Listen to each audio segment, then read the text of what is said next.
To get accurate body measurements, we're going to use the centimeters part of the tape. The reason we use the centimeters part of the tape is to reduce zero error. So you take your measurements for the bust like so. Make sure that the tape is on the bra level. So you put it around your client like so, and let it be firm but not too tight. Only one finger should be able to enter the tape. Watch how the tape is on the bra level at the back, and then where it is at the top is at the fullest part of the bust. For the hip measurement, watch closely. You're going to put your tape around the hip like so, and then you're going to start from the top part of the hips, and then you're going to move it down slowly. You do it on one side and move it on the other side until you are able to pass freely with your tape.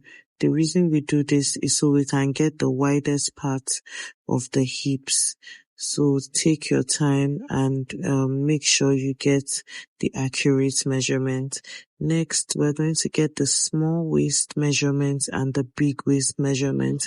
The small waist measurement is the smallest part of the waist, while the big waist is on the level where the navel is. So for the small waist, you're going to measure round where the smallest part of the waist is, still using your centimeters part of the tape. And then for the big waist, you're going to take the circumference of the waist around the level where the navel is. Make sure that your tape is as straight as possible, and then it's flat on the back. Tighten the tape according to the preference of your client. Now, this next measurement, kindly pay attention. This is the chest width measurement. So you're going to start the measurement from the armhole demarcation to the other side across. Make sure that the tape is not entering into the armhole and the client's hands are side by side, not away from the body.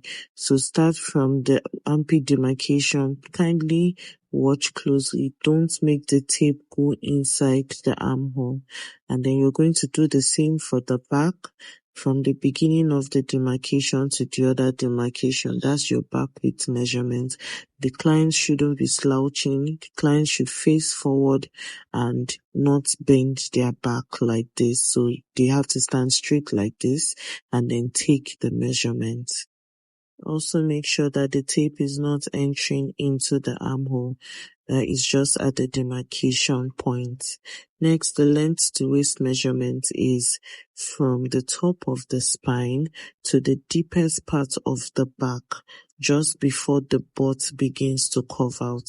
So it's usually on the same level where the navel is. So what you can do is to trace the navel level from the front to the back. So place your tape and make sure that it's sleeping flat on the back, then trace the navel level to the back, or you can just get where the deepest part of the back is, just before the butt begins to shoot out, like where the bone begins to bulge out from. That's the level where you're going to get your length to waist measurement. For the shoulder measurement, some people usually take it along the back like this, just above where the armhole is. That's where the sleeve usually is, to aid sleeve mobility. But we take our own on one side of the shoulder, from the highest point of the shoulder, just by the corner of the neck, to the point directly above the armhole, and we still do this in centimeters. So for all the measurements till now, we've been using centimeters, and now we're going to switch to the inches part of the tape. So we're using the side that has the bigger numbers, and then we're going to get our shoulder to under bust measurement. So from the shoulder, make sure that the tape is sleeping on top of the bust, and then you're going to put it at the point under the bust where the bra under wire usually is. So from the shoulder, notice how I'm using my fingers to control the tape, so it slips on the bust, and then to the under wire point of the bra. And next, this is the round under bust. So it just goes around where the bottom of the bra usually is. So it's a circumference measurement as well, just like the waist measurement, but this time it's under the bust. Just make sure that it's firm enough and not so tight. Next, the dress measurement. We're going to do the same procedure. We're going to go through the same procedure of getting the under bust, and then from under the bust, you will now drop your tape to the floor. So notice the way the tape goes under the bust, and then the way the tape will drop to the floor.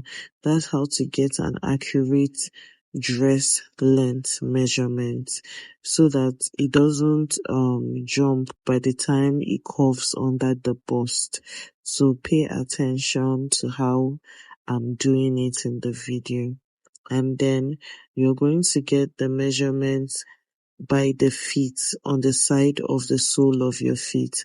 And then if you want an extended length for flowing dresses, you can either add 4 or 5 inches to the length you've gotten, or you can just use your tape to get where it will stop. Now you can also get your blouse or corset length the same way, stopping just at the bottom of the stomach of the client, or you can use your hip measurement, or make sure that it does not exceed the level where your hips will be, so that it doesn't poke the client's leg or thighs. Next, we're going to go into the skirt length measurement.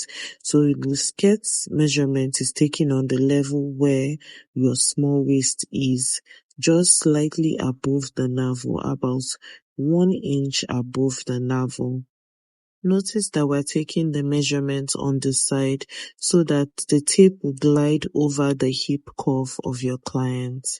And then you're going to get your gore length, your knee length, and then your full skirt length.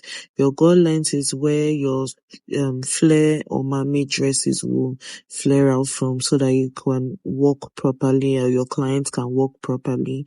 And then you get your knee length measurement, so that's where the slit will start from, at the back. And then you will now get your skirt length measurement, the straight length skirt and the flowing length skirt measurements. So when you stop at the sole of the feet, you can just add 4 to 5 inches to get the flowing length measurement. For your hip depth measurement, you're going to find the widest part of the hip on the side. Typically, we use about 8 inches from the waistline to get the hip depth measurement, but you can also measure the hip depth if you want to. To get the round knee measurement so that your client can walk properly is usually midway between the top of your thighs and then the knee level. So you're going to get the circumference like so. Notice how it is not so high up and it is not on the knee. It's midway, and then you lift one leg as if you want to take a step. Get the measurements, and then the client will stand back straight like so.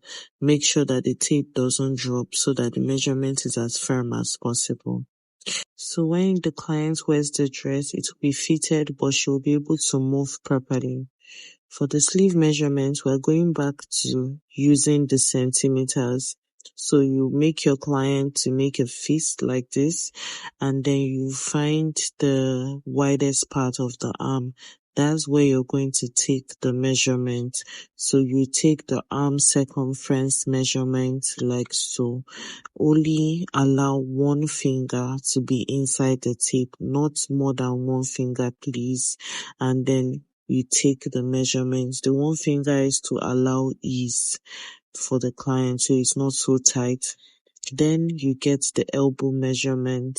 To get the elbow measurement, you put the tape round like this and ask the client to bend their elbow, so that when they wear it, they'll be able to move their hand freely, but it will still be fitted. For the wrist measurement, we're going to get the fitted wrist measurement and then the one that would allow the sleeve to pass through the wrist.